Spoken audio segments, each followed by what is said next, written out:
से भारत के रिश्तों को आज नया आयाम मिला। 6 हफ्तों में दोनों देशों के बीच ये चौथी हाई लेवल बैठक थी। ब्रिक्स सम्मेलन से पहले प्रधानमंत्री नरेंद्र मोदी ने चीन के राष्ट्रपति शी जिनपिंग से मुलाकात की। 40 मिनट की तय मुलाकात 80 मिनट तक चली। इस द्विपक्षीय वार्ता में मोदी ने हिंदी में बात की। प्रधानमंत्री ने कहा कि चुनाव जीतने के बाद चीन का रवैया बेहद ही दोस्ताना रहा है। दोनों नेताओं ने बेहद खुलकर बात की। चुनाव जीतने के तुरंत बाद आपने अपने एनवॉय को स्पेशली भारत भेजा। ये अपने आप में मेरी नई चुनी हुई सरकार को चाइना की तरफ से कितना सम्मान दिया गया है, उसका कितना महत्व है आपके लिए, इस बात को मैं भली भांति समझ सकता हूँ। विदेश मंत्रालय के प्रवक्ता सैयद अकबरुद्दीन ने कहा कि बात भी अच्छी हुई, मुलाकात भी अच्छी हुई। उन्होंने कहा कि 80 मिनट की मुलाकात में आतंकवाद, सीमा विवाद से लेकर आर्थिक रिश्ते और मानसरोवर यात्रा तक की चर्चा हुई। प्रधानमंत्री ने चीन के राष्ट्रपति को सितंबर में भारत आने का न्योता दिया, जो उन्होंने स्वीकार कर लिया। What this meeting could be, perhaps I could do so in a Hindi sentence कि बात भी अच्छी हुई, मुलाकात भी अच्छी हुई, and that in sum and substance summarizes the 80-minute meeting.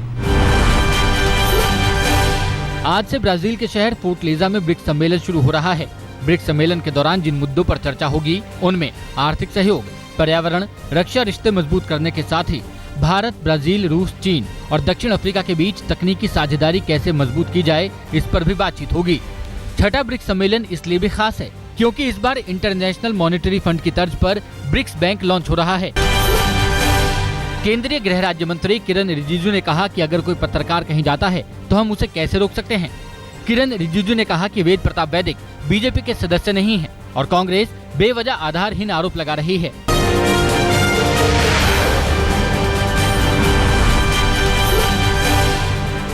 आज मुंबई पर पड़ सकती है बारिश और हाईटाइड की दोहरी मार।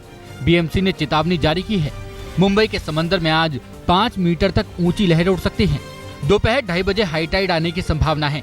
बीएमसी की सलाह है कि लोग समंदर के किनारों से दूर रहें। राजधानी दिल्ली को आज भी गर्मी और उमस से नहीं मिलेगी निजात।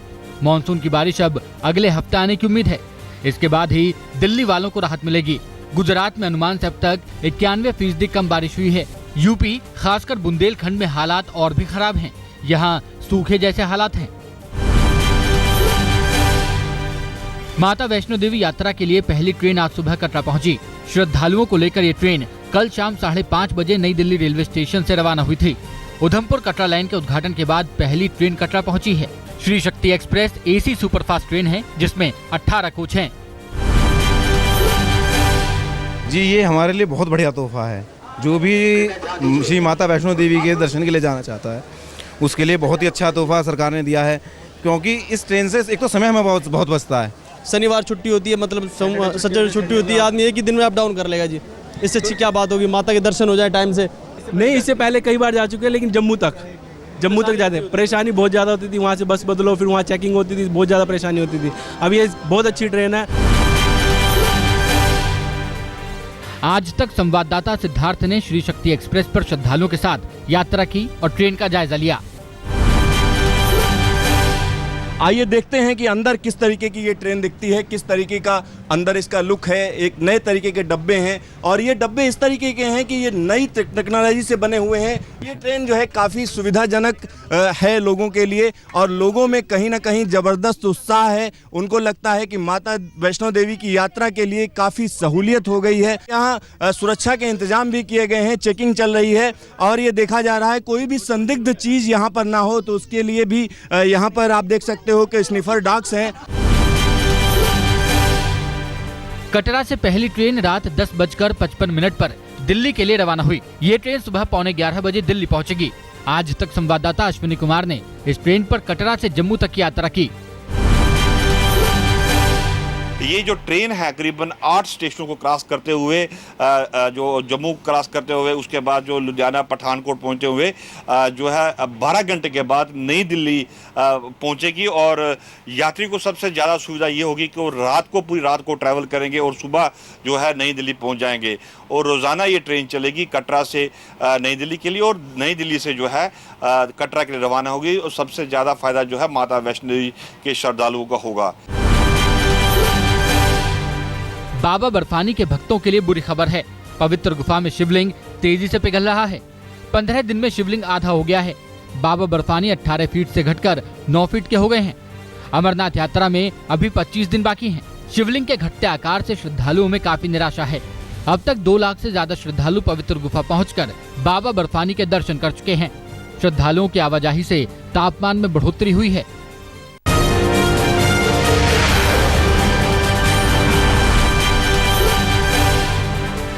मोदी की गैर मौजूदगी में गृह मंत्री राजनाथ सिंह संभालेंगे जिम्मेदारी। पीएमओ ने कैबिनेट सचिव को इस बारे में नोट भेजा है। पीएमओ के नोट से साफ है कि मोदी सरकार में राजनाथ सिंह नंबर 2 की भूमिका में हैं। आज बीजेपी के संसदीय दल की बैठक में राजनाथ सिंह निभाएंगे अहम किरदार। नंबर 2 की हैसियत से संसद के सेंट्रल हॉल में राजनाथ सिंह बैठक को संबोधित करेंगे। जेडीयू में लालू को लेकर फिर से विरोध तेज हो गया है। जेडीयू विधायक राजीव रंजन का दावा है कि 64 विधायक लालू के साथ जाने के खिलाफ हैं। उन्होंने बीजेपी से गठबंधन तोड़ने के फैसले को भी गलत बताया और कहा कि विधायकों की राय नहीं ली गई थी। बीजेपी से तोड़ना डेफिनेटली एक तरफा डिसीजन है। उसमें सब एमएलए से पूछना चाहिए था, सब एमएलए से बात करना चाहिए था, सब लोगों से राय लेनी चाहिए थी, क्योंकि सब अच्छे और पढ़े लिखे लोग एमएलए एमएलसी हैं। इनसे राय लेने के बाद ही कोई डिसीजन लेना उचित रहता। विधायकों के बागी तेवर पर नीतीश कुमार का रुख भी सख्त दिखाई दिया। नीतीश ने कहा कि पार्टी अपना फैसला लेगी और कोई भी विधायक अपना रास्ता चुनने के लिए आजाद है। लेकिन हमारे पार्टी का कोई एक व्यक्ति को अगर बुरा लगता है तो अपनी बात कह रहा होगा, उसमें कोई खास बात नहीं है। अगर पार्टी में रहना होगा तो पार्टी का जो फैसला होगा उसके साथ जाएंगे, और अगर कहीं और जाने का मन होगा तो ये एक बहाना होगा। यूपी समेत 4 राज्यों के नए राज्यपालों के नाम का ऐलान हो गया है। राम नाईक उत्तर प्रदेश के राज्यपाल होंगे। यूपी के राज्यपाल का पदभार संभालने जा रहे राम नाईक ने कहा कि राज्य में कानून व्यवस्था होगी उनकी पहली प्राथमिकता। केसरी नाथ त्रिपाठी पश्चिम बंगाल के गवर्नर होंगे। उन्होंने कहा कि ममता बनर्जी के साथ तालमेल बनाकर काम करेंगे। वहीं ओपी कोहली गुजरात के गवर्नर होंगे। 78 साल के कोहली कमला बेनीवाल की जगह लेंगे। बलराम दास टंडन को छत्तीसगढ़ का गवर्नर बनाया गया है, जबकि पद्मनाभ बालकृष्ण आचार्य नागालैंड के राज्यपाल होंगे। त्रिपुरा का चार्ज भी उन्हीं के पास होगा। अयोध्या में विवादित ढांचा गिराए जाने के मामले में सीबीआई कोर्ट ने 6 लोगों के खिलाफ गैर जमानती वारंट जारी किया है। इनमें बीजेपी सांसद साक्षी महाराज और ब्रजभूषण शरण सिंह भी शामिल हैं। ये सभी पेशी के दिन कोर्ट में हाजिर नहीं हुए थे।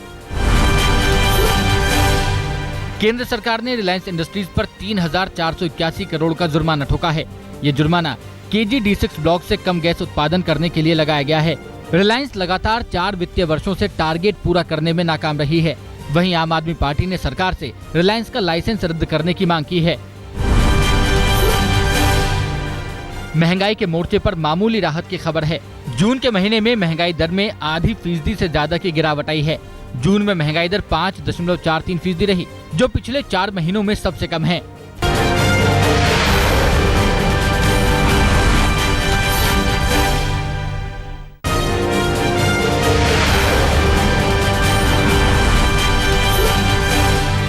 यूपी के हाथरस में एक महिला को गैंगरेप के बाद जिंदा जला दिया गया। अस्पताल में भर्ती पीड़ित महिला की हालत काफी नाजुक है।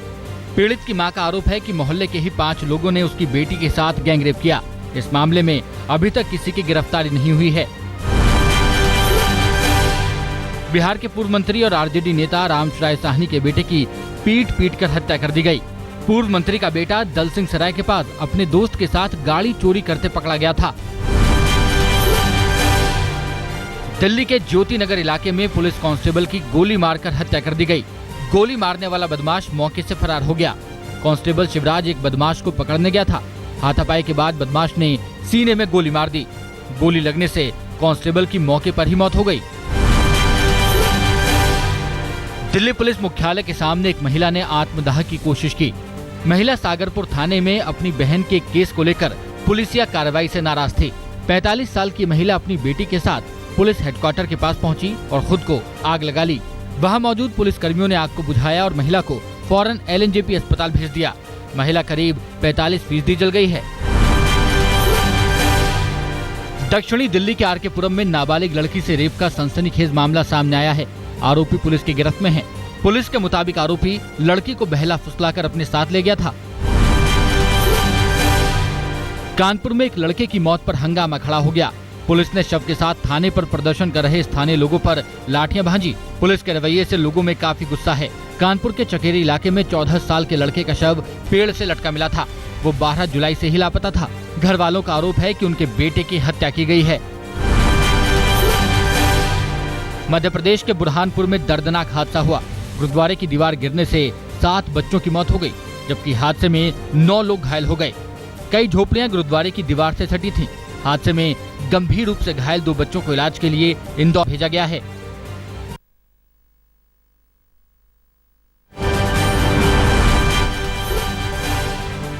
जर्मन एस्ट्रोनॉट ने अंतरिक्ष से जर्मनी और अर्जेंटीना का फाइनल मैच देखा। जर्मनी के वर्ल्ड चैंपियन बनने पर जर्मन एस्ट्रोनॉट ने अंतरिक्ष में ही खुशी मनाई। फ्रांस में आजादी का दिन धूमधाम से मनाया गया। जमकर आतिशबाजी की गई। एफिल टावर रोशनी से नहा गया। रूस के नोवोसिबिर्स्क बीच पर दिखा तूफान का कहर। बीच पर अचानक ही तूफान आ गया। कई लोग छुट्टियां मनाने बीच पर पहुंचे थे। मौसम की मार उन पर भी पड़ी। शियांग शहर में एक शराबी ड्राइवर ने वार्डन की जान ले ली। इस हादसे में एक पुलिस वाला भी गंभीर रूप से